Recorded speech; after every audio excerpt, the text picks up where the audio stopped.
Si tu m'aimes, mais au lieu de sortir avec moi, tu ne le fais pas, parce que je ne suis pas riche, je vais faire comme Heathcliff.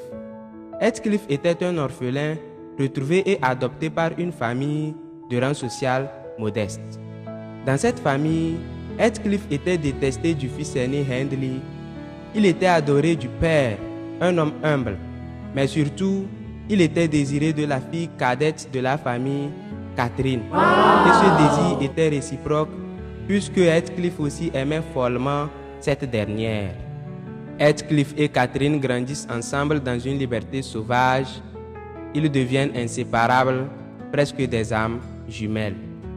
Les années passent. Le père de la famille vieillit et meurt. Hindley, le fils aîné, hérite de la maison et c'est alors que commence le calvaire de Heathcliff.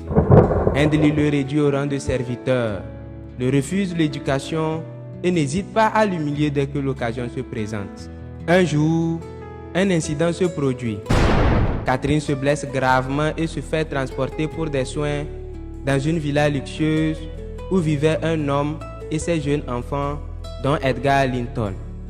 Catherine retient l'attention d'Edgar.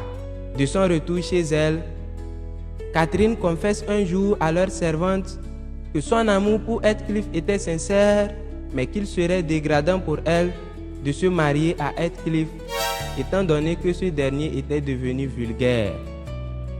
Malheureusement, cette confession tombe dans les oreilles de Heathcliff. Heathcliff, blessé au plus profond de son être, s'enfuit de la maison. Ce n'est que 3 ans après que Heathcliff réapparaît, extrêmement riche, élégant et d'une intelligence extraordinaire. Wow. Il use alors de son influence pour acheter la maison de Hindley, le frère qui le maltraitait. Il séduit et marie la sœur de Edgar, non pas par amour, mais pour rendre jalouse Catherine, qu'il aimait toujours, mais qui était déjà mariée à Edgar.